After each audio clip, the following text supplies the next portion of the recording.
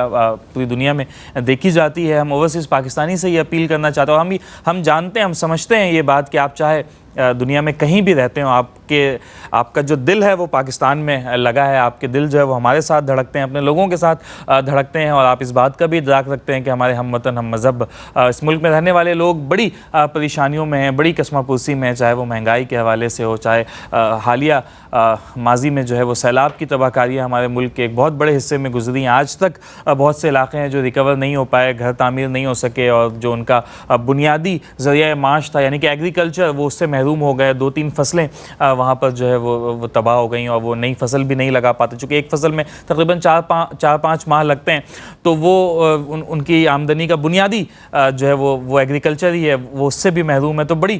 پریشانیوں کی صورتحال ہے اندرون سندھ میں, اندرون پنجاب میں, اور اس طرح سے بہت سے ہمارے بالائی علاقے ہیں, بلوچستان کے بہت سے علاقے ہیں. تو ان پریشانیوں کو ہم سمجھتے ہیں, اور پورا سال ہی آپ دیکھتے ہیں کہ KGN مختلف حوالوں سے یہ اپیل آپ تک کرتا ہے, چاہے وہ سیلاب میں ہو, چاہے وہ مساجد کی تعمیر ہو, مدرسوں کی تعمیر ہو, طلبہ کو وظائف کی فراہمی ہو, کہیں پر پانی کا کنواں کھدوانا ہو, صاف پانی کی فراہمی ہو, صحت کے معاملات ہیں, بیماروں کا علاج معالجہ کروانا ہو, خواتین کی امپاورمنٹ کا